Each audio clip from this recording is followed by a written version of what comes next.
Vị trí tiền vệ trung tâm ấy là cái vị trí mà anh rất là thích, tại vì là ở ngoài đời không làm được. Đấy là cái mình thích khi chơi game, là mình hóa thân kiểu làm những thứ mà ở ngoài mình không thể làm được ấy. Anh ở ngoài anh không thể nào đá giữa được. Nếu mà đi đá bóng thì chắc là sẽ ở cánh trái trên ghế chạy được một tí, không phải trên ghế.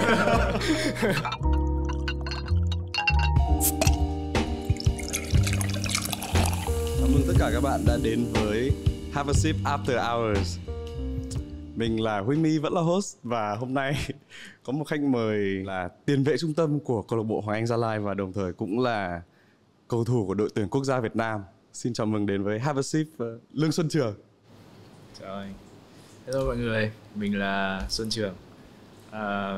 Mình rất là vui khi nghe đến Have a Sip lâu rồi và hôm nay có dịp được tham gia, nhờ có lời giới thiệu và lời mời của anh Thành, mình ngay lập tức sắp xếp thời gian để tham gia chương trình này.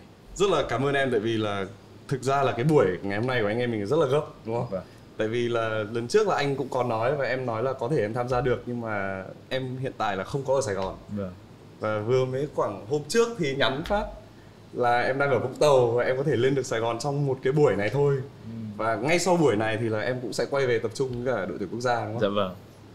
Ok, thì bây giờ để tiết kiệm thời gian mình bắt đầu luôn phát. Đá FIFA hay là đá PES? PES. PES rồi. Kiến tạo hay là ghi bàn? Kiến tạo. Thi đấu vào ban ngày hay là thi đấu vào ban đêm? Ban đêm. Tại sao? Em nghĩ ban đêm nó là một cái khoảng thời gian tốt hơn cho khán giả có thể kiểu ngồi xem relax, thư giãn, vừa xem vừa thư giãn, mát mẻ. Sút phạt hay là sút penalty? Sút phạt. Sút phạt. Penalty dễ hơn chứ nhỉ? Penalty dễ hơn, nhưng mà nếu mà sút không vào thì nó vấn đề khác. Ronaldo hay Messi? Em nghĩ em chọn cả hai đi. Cả hai. Vâng, bởi vì em thích những cái khả năng thiên bẩm của Messi. Đúng. Nhưng mà bên cạnh đó thì em cũng thích cái sự khát khao máu lửa của Ronaldo. Anh thì Ronaldo, tại anh fan MU. Em fan Liverpool. Và câu cuối đây, nếu mà em phải trêu một người trong đội tuyển của em sẽ trêu Văn Toàn hay trêu Đức Chinh? Văn Toàn trêu nhiều rồi, về trêu Đức Chinh. Okay. Rồi, sau cái phần câu hỏi nhanh vừa rồi thì bây giờ mình đến phần câu hỏi dài hơn. Câu hỏi lâu.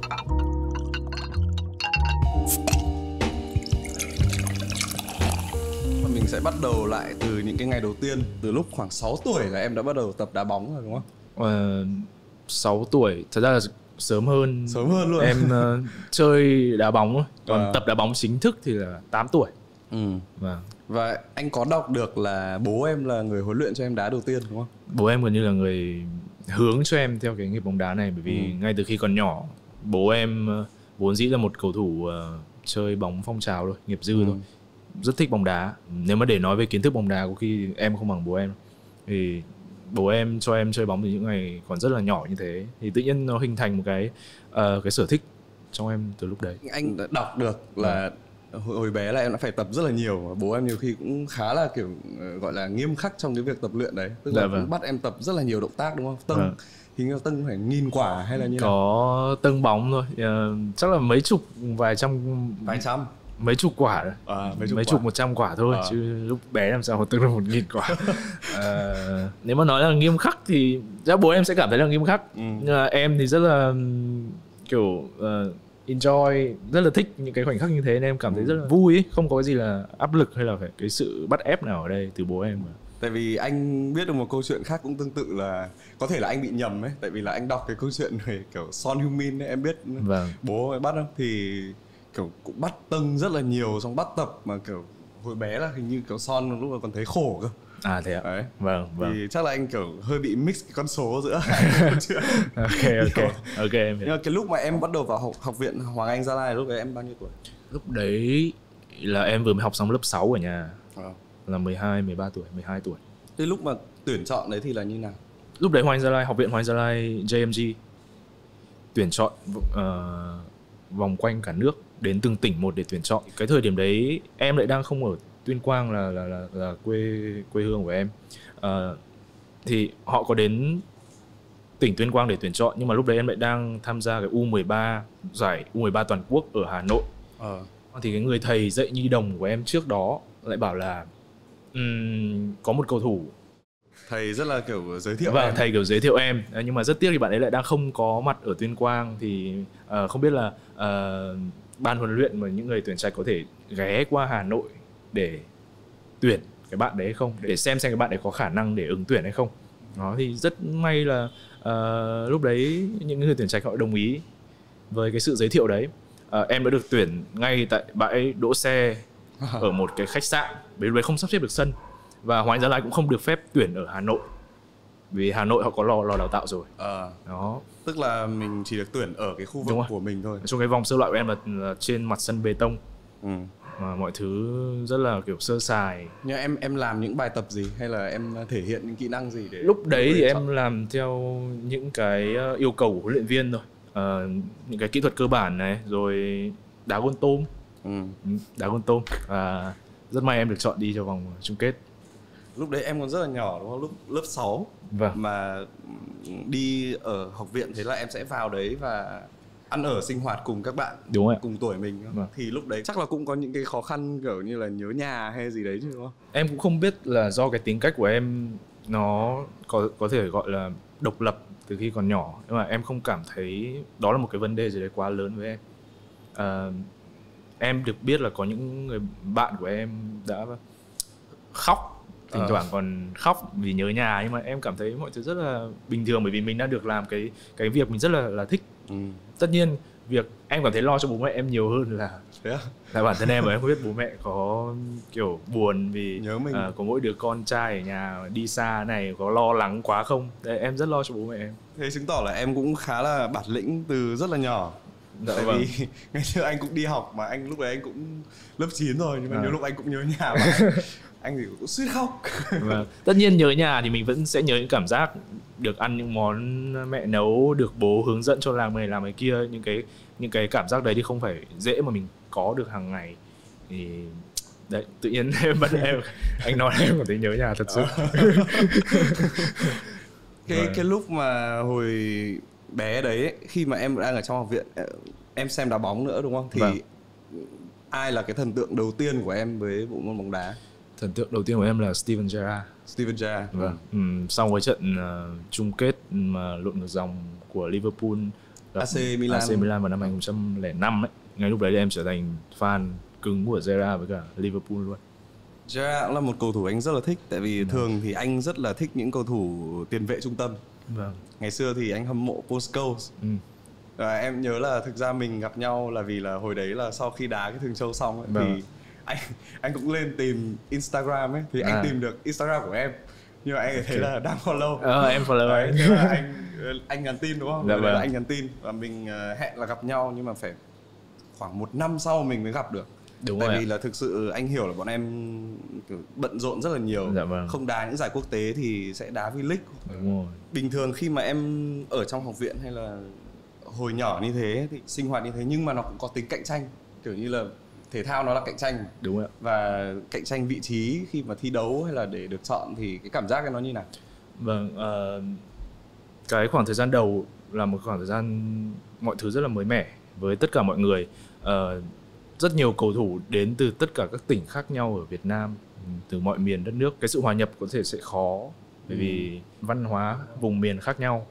Bọn em thậm chí là có những thời điểm mà bọn em nghĩ là cái giọng nói của tôi hay hơn, giọng nói của bạn không thể hay bằng của tôi được, giọng nói của tôi lên thời sự, giọng nói của tôi là bình luận bóng đá, các bạn ở miền Nam làm sao được bình luận bóng đá có thể. Đấy, thậm chí là có những thời điểm của em có như thế, có như thể hiện những cái tôi còn bé thì cái tôi, cái tính cách, cái tính háo thắng của mình. Đó, thì sau một thời gian tập luyện và sinh hoạt của mọi người thì em thấy là đây đúng là những cái người mà anh em không phải là trong gia đình có chung huyết thống, nhưng họ là những người anh em rất là cái ý nghĩa của cái từ anh em nó thật sự là rất tuyệt vời.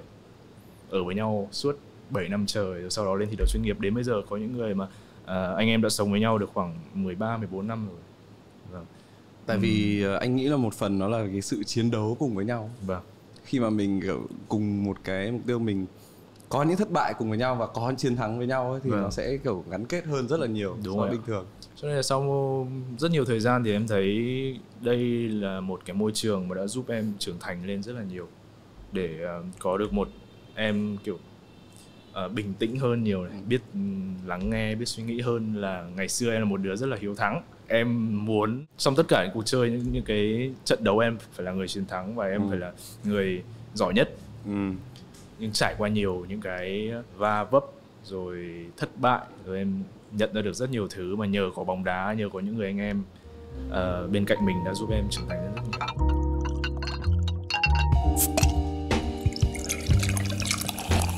Nhiều khi ấy, có những cái trận Việt Nam mà anh xem lúc mà em đá luân lưu ấy. Tại vì không biết là nó là cái cảm giác gì, có thể là vì là một người bạn của mình quen ấy.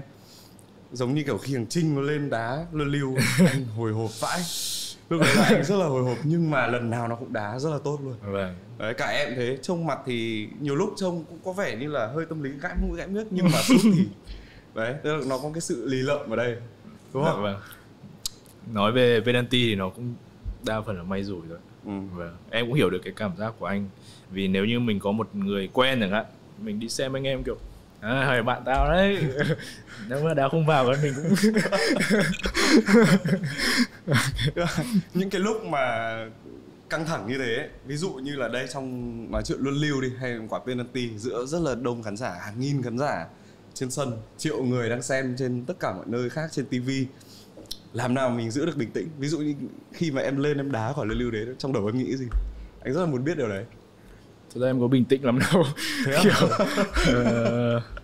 em nghĩ là đá luân lưu vẫn là một cái gì đấy mà không phải là bạn có kỹ năng, bạn có đủ kỹ thuật là bạn có thể thành công 100%. Nó phụ thuộc vào may rủi nữa, vì thủ môn hoàn toàn có thể bắt bài được đúng cái hướng mà mình sút, thì tất cả mọi thứ lúc đấy chỉ còn lại là vấn đề tâm lý, và lúc đấy mình phải tin vào cái sự lựa chọn của mình, tập trung vào cái lựa chọn của mình, và dù chuyện gì có xảy ra nữa, dù có thể mình không vào đấy, nhưng mà ít nhất mình phải tin tưởng vào cái sự lựa chọn của mình và quyết đoán.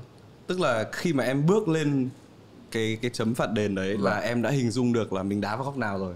Đúng rồi. Tức là anh sẽ không bắt em nói là phải đá vào góc nào để em không những ai xem podcast này không bắt bài được em. Không bị lỗ. Tức là mình đã xác định từ trước, đúng không? Dạ vâng. Đa số là như thế, đa số các cầu thủ đá luân lưu là sẽ xác định cái hướng sút từ trước và sẽ cố gắng để không thay đổi hướng sút, vì thường thay đổi cái quyết định ở những giây cuối cùng thì nó hay bị thất bại trong cái quả luân lưu đấy. Và cái quãng đường mà từ giữa sân đi lên cái chấm đá phạt đền đấy nó khá là xa, và mình phải làm thế nào để tập trung hoàn toàn cho cái quyết định của mình, không để mọi thứ khác làm mình sao nhãng, là cái khó nhất. Cảm giác thế. Em có cái điều gì mà kiểu mình lo lắng hay sợ khi mà mình phải thi đấu? Anh nghĩ là ví dụ cầu thủ thì thường là mình sẽ rất là muốn tránh chấn thương hay là gì đó, thì kiểu nỗi lo của mình khi mà tham gia một trận đấu ấy. Nếu như mà mình đang trong một trận đấu căng thẳng thì em nghĩ là sẽ không có thời gian để nghĩ đến cái việc là mình phải tránh chấn thương hay gì cả. Cái nỗi lo, cái điều mà đáng sợ nhất là mình có thể đang thi đấu không đúng cái phong độ của mình. Đấy là cái mà các cầu thủ luôn lo lắng nhất, vì bọn em mục tiêu ra sân làm thế nào để thi đấu tốt nhất cái khả năng của mình. Thì bọn em có một cái gì đấy như kiểu là một cái tục lệ mà mình hay làm để kiểu như gọi là kiểu tinh thần mình tốt hơn hay là tăng may mắn lên ấy. Kiểu ví dụ như anh để ý cầu thủ nha, nước ngoài ấy, thì cũng có nhiều người kiểu trước khi thi đấu có thể họ cầu nguyện này, hoặc là có những ông thì cứ ra sân là phải trượt cái tay cỏ phát, tức là một cái động tác gì đấy mình làm quen nữa. Hoặc mấy ông thủ môn thì hay kiểu có ông thì anh cái này là thật nhá, là anh đọc là có ông còn kiểu đi vệ sinh trộm vào góc, hai góc cầu môn để kiểu như yểm bùa cái chỗ đấy ấy. Rồi chai nước thì kiểu bình thường trong đội em có biết ai hay làm thế không, hay là ví dụ như em thì em làm thực ra bản thân em cũng có, em nghĩ là đa số anh thế. Mình sẽ sử dụng đôi giày nào cho trận đấu ngày hôm nay, mình sẽ sử dụng đôi tất nào, quần áo các thứ, hoặc là hôm nay mình sẽ bước chân nào ra trước. Nhưng mà cái thói quen của em có thể chia sẻ cho mọi người, đó là mỗi lần ra sân thi đấu thì em thường đi dạo ở trên sân trước cái giờ mà cả đội ra khởi động ấy. Thì lúc đấy em nghĩ về ông nội của mình, ông nội người đã mất và đã đưa em đi tập bằng xe đạp suốt mấy năm em thi đấu, em tập luyện ở Nhi Đồng ở tỉnh ấy, thì em luôn có cảm giác là ông nội luôn dõi theo, đồng hành của em trên cái chặng đường mà em đang đi, đặc biệt là trong những trận đấu. Thì đó là một cái mà kiểu em cầu nguyện trước trận đấu. Và hoặc là có nhiều cái đơn giản hạn như là khi mình bước qua vạch vôi vào sân thì cái thói quen mình bước chân nào vào thì nó sẽ luôn là như thế. Đấy. Thế là nó là kiểu vô thức luôn. Mình vẫn phải nghĩ đến nó chứ. Giả sử như không may mà mình bước chân khác vào thì sau đó mình sẽ phải suy nghĩ rất là nhiều. kiểu chết rồi. Hôm nay mình có làm gì sai không? Đi lại.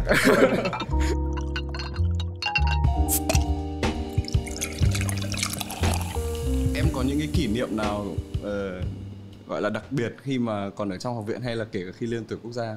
Anh nghĩ là kỷ niệm thì nếu mà bảo là đặc biệt thì chắc là nhiều. Có một cái kỷ niệm mà em chắc là sẽ gần như nhớ mãi. Đấy là lần đầu tiên bọn em được đi tập huấn ở nước ngoài. Đấy là Học viện Thái Lan. Khi bọn em đặt chân đến Học viện của Thái Lan thì nó nằm trên một cánh đồng, một vùng quê ấy. Mọi thứ cơ sở vật chất so với cả cơ sở vật chất của bọn em ở Việt Nam thì rất là kém. Giống như kiểu bọn em 10 thì ở đấy chỉ có được khoảng 3-4 thôi. Thì bọn em dự kiến sẽ tập huấn ở đấy 2 tuần. Ngay khi đặt chân đến, mọi người kiểu nhìn nhau kiểu thở dài, sao mình lại phải ở trong một cái nơi như thế này để tập huấn, nhìn chán, chỉ muốn về luôn, mà ước gì mình có thể về. Ở một cái giữa một cái cánh đồng và mùa hè, có quạt trần, có giường tầng, nhà cấp 4, một cái bể bơi ở giữa, một cái nhà ăn trông kiểu rất là kiểu đơn sơ, mọi thứ rất là bình thường. Nhưng mà có một điều đặc biệt là sau 2 tuần bọn em tập huấn xong, khi lên xe để về lại Việt Nam thì đa số ai cũng khóc, kiểu không muốn về. Bởi vì cái cảm giác ở đấy thì em nghĩ là rất khó để em có được. Và em sống, tập luyện, sinh hoạt cùng các cầu thủ người Thái, nhưng mà mọi người giao tiếp với nhau rất là kiểu thân mật, vì cả hai đội đều có thể nói được tiếng Anh. Đấy. Và các món ăn ở đấy chỉ có 2 người, mọi người, các cầu thủ Thái gọi là mẹ, 2 người ở đấy để nấu các món ăn thôi, nhưng mà nấu kiểu không thua kém gì nhà hàng lớn cả. Cho nên là khi bọn em lên xe về thì ai cũng kiểu khóc sướt mướt. Bây giờ vẫn có cái clip ở trong máy của thầy em. Đó, đấy cũng là một kỷ niệm rất là nhớ, kỷ niệm đẹp. Có giữ liên lạc được với ai bên đấy không? Bây giờ bọn em vẫn giữ liên lạc. Và có những cầu thủ đang thi đấu cho đội tuyển của Thái luôn. Thế lúc bọn em thi đấu có bao giờ gặp lại nhau? Và em có gặp nhau mà. Từ cái lúc đấy, lúc còn đang là học viện, gặp nhau vui vẻ ở bên đấy. Đúng. Không phải gặp nhau vui vẻ nghe. Nhưng mà ý là gặp nhau và có thời gian tập luyện các thứ cùng nhau. Trên suốt chặng đường bọn em trưởng thành vẫn có những lần em thi đấu đối đầu với nhau, tập huấn cùng với nhau. Đó, gặp lại, sau đó là gặp lại nhau trên đội tuyển quốc gia. Khi hai đội cùng tham gia một cái giải đấu nào đó, mà vẫn còn nhớ như những cái kỷ niệm đấy. Đây cũng là một cái mà cái này anh thắc mắc là, ví dụ nhé, khi mà mình ở đội tuyển quốc gia đúng không, ví dụ những người đồng đội của mình, anh em toàn là những anh em rất là thân, đồng đội sát cánh bên nhau, nhưng mà khi mà quay trở lại giải đấu quốc gia thì mình lại là đối thủ. Thì khi thi đấu với nhau thì cảm giác như nào? Lúc đấy thì bọn em lại phải gác lại cái câu chuyện tình cảm, đã là bạn bè với nhau trên đội tuyển quốc gia thôi, mặc dù nó không tách biệt rõ ràng ra. Nhưng mà lúc đấy mình trên sân thi đấu, mình nghĩ về khán giả của câu lạc bộ thì mình phải chiến đấu cầu thủ chuyên nghiệp cho câu lạc bộ thôi. Vâng, đúng. Còn lúc mà ở bên Thái thì 2 cầu thủ đấy em có thể cho biết tên được không? Em còn nhớ tên bạn ấy không? Em chỉ nhớ nickname thôi. Còn tên thật thì em không nhớ lắm. Nhưng mà gặp lại bạn ấy là ở trong trận nào của tuyển quốc gia? Là đội tuyển quốc gia thì gần đây nhất là đợt bọn em đá vòng loại World Cup thứ 2 ở các tiểu vương quốc Ả Rập Thống Nhất. Thì lúc đấy Thái Lan Việt Nam không gặp nhau nữa. Bọn em gặp lại, nói chuyện một lúc, xong có chụp kiểu ảnh kỷ niệm. Một bạn tên là T, một bạn tên là Ta. Nickname rất là đáng yêu, dễ thương. Đấy. Mặc dù là người Thái, người Việt, nhưng mà gặp lại nhau giống như kiểu những người bạn chơi với nhau rất là lâu, rất thân. Lần đầu tiên được thi đấu trong học viện thì là như nào? Lúc đấy chắc bé. Em vào năm 12 tuổi, nhưng mà cho đến khi mà bọn em thi đấu chính thức thì chắc phải 17 tuổi. Sau khoảng 5-6 năm bọn em ăn tập với nhau thì đó là thời điểm bọn em ra mắt với khán giả. Mọi người sẽ được chứng kiến trong suốt thời gian mà bọn em luyện tập, mà bọn em gặt hái thành quả nó sẽ như thế nào. Bọn em rất háo hức ngày đấy mà, chơi bóng với cái đam mê, với cái nhiệt huyết, đúng như kiểu là như kiểu trận đấu này là trận đấu mà có thể mình sau đấy mình không có cơ hội được thi đấu dưới sự chứng kiến của rất nhiều khán giả như thế nữa. Bọn em rất là kiểu hăng say. Em nhớ là cái giải đấu mà chính thức đầu tiên mà bọn em tham gia đó là giải đấu U19 Đông Nam Á. Bọn em mới có 17 tuổi thôi. Bọn em chơi bóng với nhau kiểu để mà chơi lại được như cái thời điểm đấy không hề dễ. Tại vì nó có khác biệt gì, nó có sự cái khác vô biệt tư hay gì? Đúng rồi, cái vô tư là cái khác biệt lớn nhất. Em cũng không biết tại sao nữa nhưng mà bây giờ sau khi trải qua nhiều những đợt tập trung đội tuyển khác nhau, rồi trải qua nhiều các huấn luyện viên khác nhau thì nó có nhiều sự thay đổi trong lối chơi của từng người. Vâng. Nhưng mà anh nghĩ cái đấy thì thực ra nó là điều tất nhiên, tại vì là quá trình một cầu thủ phát triển nó từ rất là trẻ cho đến lúc cuối sự nghiệp là người ta cũng nhiều khi thay đổi lối chơi hoặc hoàn thiện rất là nhiều kỹ năng. Vâng, đúng rồi. Cái lần đầu tiên mà em được gọi lên tuyển quốc gia ấy, tức là biết được là mình là một thành viên của tuyển quốc gia ấy, thì cảm giác cái như nào, và ở nhà bố mẹ cảm thấy như nào? Bố mẹ thì cũng không nói với em nhiều đâu, nhưng mà em cũng cảm nhận được là bố mẹ rất là tự hào. Và bản thân em cũng cảm thấy rất là vui, mừng vì cuối cùng cái ngày mình chờ đợi nó đã đến. Và cái lần đầu tiên em thi đấu cho đội tuyển quốc gia cũng là một trận đấu mà em đã cũng thi đấu khá là tốt nữa, nên là em có kỷ niệm rất là đẹp với cái lần đầu tiên đó. Đấy, những kỷ niệm đẹp. Bàn thắng đẹp nhất em từng ghi, tại vì thực ra anh thấy em có rất là nhiều bàn thắng kiểu sút xa em có này, sút phạt em có, cả V-League lẫn đội tuyển quốc gia. Xem rất là nhiều, nhưng mà em có bàn thắng nào mà em nhớ ngay ra được là em thích nhất? Em nghĩ là bàn thắng đẹp nhất trong thời gian gần đây có một bàn thắng em ghi vào lưới Hà Nội thì đá cho Hoàng Gia Lai. Quả sút xa đúng không? Đúng rồi. Cái quả sút xa mà đứng chéo góc bên ngoài vòng cấm, tầm giữa sân mà sút chéo bên vào phải, góc. sút sang bên này. Vâng, đúng rồi. Vì anh xem vào đấy rồi. Ok, vào đấy đẹp. Dạ vâng. Nhưng mà bình thường khi mà kiến tạo cho đồng đội ấy, thì có những cái lúc nào mà em cảm thấy là kiểu mình ngẫu hứng, mình tung ra một đường truyền và nghĩ là người kia sẽ hiểu mình? Hay là tất cả mọi thứ đều đã được tập rất là kỹ?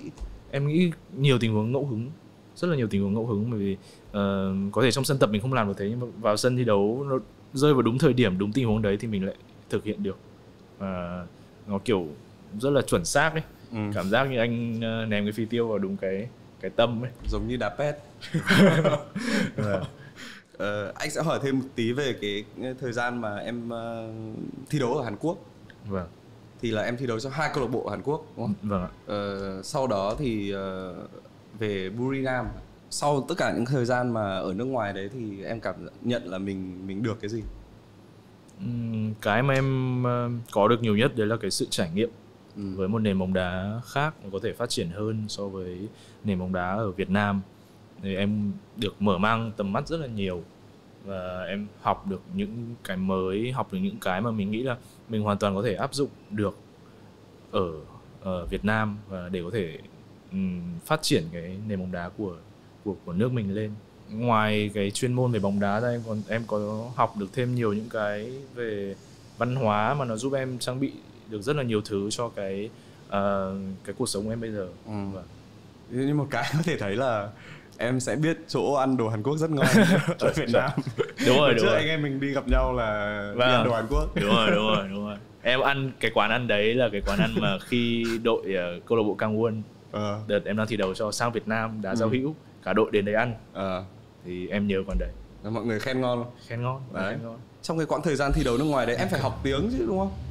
Trước đấy em có biết tiếng Hàn không, hay là em mới bắt đầu học? Em không biết tiếng Hàn, em chỉ học một ít thôi.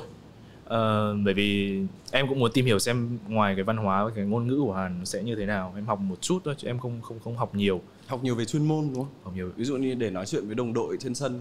Vâng, những cái từ để nói chuyện với đồng đội trên sân. Thật ra khi mình giao tiếp bằng tiếng Anh thì họ cũng có hiểu một chút, nên cũng không quá khó khăn trong việc giao tiếp với đồng đội. Nhưng mà cuộc sống bình thường thì đi chợ, đi mua cái này mua cái kia thì họ gần như hoàn toàn họ không nói tiếng Anh, nên cũng hơi khó khăn. Chắc là cái cảm giác của em sống ở nước ngoài cũng giống anh từng sống ở nước ngoài thôi. Cái thời gian đầu, như là thời gian đầu cảm giác rất là khá là lạc lõng ấy. Mình không có một người bạn nào để có thể cùng mình đi cà phê chẳng hạn, thỉnh thoảng muốn nói chuyện mà không phải suy nghĩ về ngôn ngữ ấy. Đúng rồi. Thì rất là khó.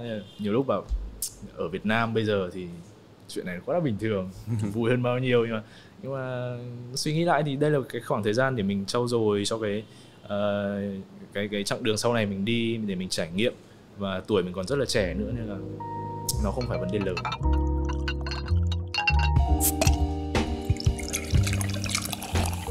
Trung tâm phục hồi chấn thương quốc tế IRC, nó là IRC. IRC cũng được. Tức là đấy là một dự án mà em cũng đang làm. Cái dự án này là em cùng với hai người bạn của mình là hai cộng sự nữa, có hợp tác cùng nhau để làm cái dự án này. Vì đó là sau cái khoảng thời gian mà em điều trị chấn thương ở Hàn Quốc ấy. Thì em nghĩ là tại sao cầu thủ Việt Nam mình gặp chấn thương nặng ấy, toàn phải ra nước ngoài. Đi nước ngoài thì mới có hy vọng để trở lại thi đấu với đúng cái phong độ trước đấy. Thì tại sao là người Việt thì sao không điều trị ở Việt Nam cũng được mà. Thì em có tìm hiểu rồi chia sẻ cái ý tưởng của mình với anh em cộng sự. Anh em nghĩ là đây là một cái ý tưởng rất là hay, nó đem lại cái giá trị tốt cho cộng đồng, thì tại sao mình không thử. Em hy vọng là với những cái mà anh em đang làm ấy, thì có thể mang lại một cái giá trị gì đấy cho những người, kể cả những người chơi thể thao hoặc là những người làm văn phòng, tất cả những người có nhu cầu về điều trị chấn thương để cho cuộc sống của mình trở nên tốt hơn ấy. Thì em sẵn sàng để phục vụ, và em hy vọng là có thể giúp đỡ được nhiều người. Đấy cũng là một cái mang lại cái niềm vui, niềm hạnh phúc cho bọn em. Anh nghĩ là nó sẽ rất là phù hợp, tại vì là mình hiểu cái tâm lý của người khi mà nhỡ có bị chấn thương, và mình biết là người ta khi phục hồi thì người ta lo lắng cái điều gì. Đúng không? Tại vì cầu thủ khi mà chấn thương là buồn nhất là không được thi đấu. Anh thấy điều đấy. Tức là nhìn đồng đội ra sân. Thật ra từ nhỏ bọn em đã trải nghiệm rất là nhiều rồi. Những cái chấn thương vặt như đau cổ chân, đau nhẹ mà không thể tập được vài ngày thôi, đã cảm thấy khó chịu rồi khi còn cầu thủ kiểu trẻ 13, 14 tuổi. Cho nên là càng lớn dần lên thì có người gặp phải chấn thương nặng. Nó sẽ là một cái khoảng thời gian mà thử thách bản thân rất là nhiều. Là mình sẽ cố gắng để quay trở lại, hay là mình buông, hay là mình nản. Đấy, hay là mình cứ để cho mọi thứ nó đến đâu thì đến. Em nghĩ là đấy là cái khoảng thời gian mà nếu như cho những người mà biết tận dụng được thì nó sẽ là khoảng thời gian rất là quý. Mặc dù mình gặp chấn thương thôi, nhưng mà mình có thể dùng khoảng thời gian đấy để trở lại một cách mạnh mẽ hơn, mang lại những điều mới mẻ hơn, làm những thứ mà mình chưa từng làm. Trong những lúc mà ví dụ như là em có thời gian rảnh, ví dụ như khi bọn em tập trung lên tuyển thì cũng anh nghĩ là chắc cũng phải giữ ở trong khách sạn, đúng không? Đúng rồi. Như là mình phải tập trung, mình giữ sức để thi đấu. Thì những lúc đấy thì làm gì để giải trí? Bọn em cũng có mang theo đầu PS để chơi. Mấy em chơi với nhau. Có thể là ngồi ăn sáng xong ngồi uống cà phê nói chuyện với nhau, nghe nhạc. Em chắc là đá PES cũng phải là dạng top trong đội không? Gần đây thì em bị xoắn ngôi, bị xoắn ngôi, bị chê rồi. Ai là người đá hay nhất trong đội? Trong đội bây giờ có mấy người phong độ khá là tốt, toàn tự nhận mình là số 1. Đình Trọng này, Quế Ngọc Hải này, Bùi Tiến Dũng này. Nếu mà không phải là môn đá bóng thì em sẽ chơi môn thể thao nào? Thật ra em cũng thích chơi khá nhiều môn thể thao. Ngoài bóng đá ra thì có bóng bàn với cả tennis. Hai môn em thích chơi và em chơi cũng nói chung là tạm ổn. Anh nghĩ là có năng khiếu thể thao thì chơi môn gì nó cũng sẽ ở mức khá trở lên. Đúng rồi. Và cái công đoạn để làm quen với một cái môn thể thao đấy nó khá là nhanh đối với người bình thường, với bọn em và với cầu thủ bóng đá. Em ở ngoài thì là tiền vệ trung tâm, nhưng mà khi mà em chơi game em có thích một cái vị trí nào khác không? Hay là em cũng chơi đúng vị trí của mình ở trên sân luôn? Em cũng thích chơi đúng vị trí của mình luôn trong game. Đúng rồi. Thực ra là vị trí tiền vệ trung tâm ấy là cái vị trí mà anh rất là thích, tại vì là ở ngoài đời không làm được. Đấy là cái mình thích khi chơi game, là mình hóa thân kiểu làm những thứ mà ở ngoài mình không thể làm được. Em anh ở ngoài anh không thể nào đá giữa được. Nếu mà đi đá bóng thì chắc là sẽ ở bên cánh trái trên ghế chạy được một tí, không phải trên ghế. Bây giờ thì chắc là hơi kiểu quá là sớm để hỏi em về câu hỏi này, nhưng mà em có bao giờ nghĩ là như sau khi mình kết thúc sự nghiệp cầu thủ chuyên nghiệp thì mình sẽ thành một huấn luyện viên? Có bao giờ em nghĩ đến điều đấy chưa? Thế em cũng từng nghĩ là nếu sau này mình không còn là cầu thủ nữa, mình sẽ làm gì để tiếp tục cái chặng đường tương lai của mình. Thì huấn luyện viên có lẽ sẽ là một cái lựa chọn an toàn cho em, để mình có thể huấn luyện viên ở những lứa cầu thủ trẻ. Và nếu mình có đầu tư hơn về chuyên môn thì mình hoàn toàn có thể làm huấn luyện viên của một câu lạc bộ nào đó nếu mình đủ năng lực và cố gắng. Tuy nhiên thì em nghĩ là sau khi mình giải nghệ, tất nhiên là nó còn quá xa để có thể nói trước, nhưng mà em vẫn đang hướng nhiều hơn đến cái lựa chọn là mình sẽ thử sức với một cái công việc nào đó khác ngoài bóng đá.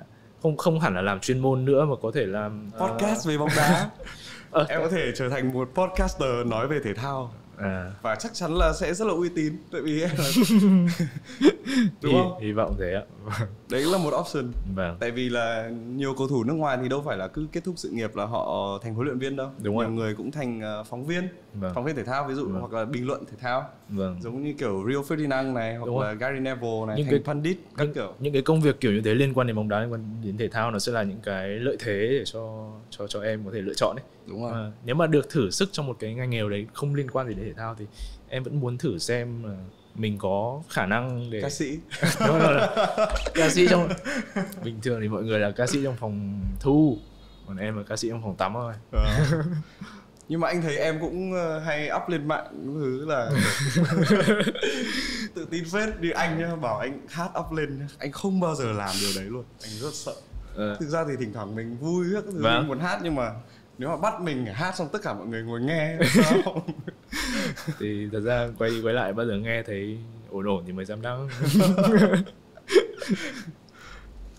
Hôm nay buổi nói chuyện rất là vui, nhưng mà chắc là mình cũng chuẩn bị phải kết thúc. Đúng ra là nếu mà cho anh được hỏi nói chuyện thoải mái hơn thì anh nghĩ là cái buổi này nó phải 2 tiếng. Nhưng mà hôm nay chắc là mình tạm kết thúc ở đây. Em có thể quay lại vào một ngày khác nếu như em thích. Nếu như anh mời. Ok. Em cũng rất là cảm ơn lời mời của anh. Em có một khoảng thời gian rất là vui. Thật ra trước khi gặp anh em đã tưởng tượng là anh nói bất kỳ một câu gì em cũng sẽ rất là buồn cười thôi. Bởi vì em rất thích cái vibe đấy của anh từ ngày xưa anh còn làm vlog á. Em có theo dõi. Quen nhau là đều là fan của nhau. Mình là fan của Xuân Trường bóng đá. Trường thì bảo là em là fan của vlog. Em thích JV là anh rồi. Hồi đấy đúng không anh Toàn? Vâng. Ok, chắc là hôm nay buổi podcast của mình sẽ kết thúc ở đây. Bây giờ mình chào khán giả của Have a Sip. Bye bye mọi người.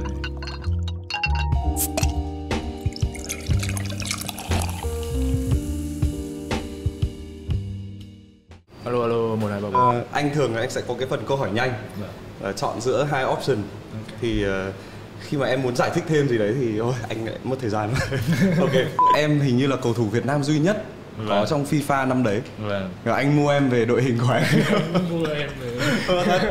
Của anh có mấy người bạn là ai chơi cái Ultimate Team đấy là mua thẻ cầu thủ mà. Thì là hầu như là ai người Việt Nam chơi là đều có thẻ của em ở trong team hết. Nhưng cái chuyện nhìn đồng đội ra sân không được thi đấu thì anh trải nghiệm nhiều rồi. Tại ngày xưa anh đi học anh dự bị nhiều vãi, kiểu nhìn tất cả đội vào ấy, kể cả những người dự bị rồi kiểu đeo kính các thứ vào đá. Mà anh không được đá ấy. Có những lần anh ngồi ở đấy xong anh kiểu cảm giác anh khóc luôn ấy, tại vì là tức không làm gì được. Anh còn được nghe anh Phở kể nữa.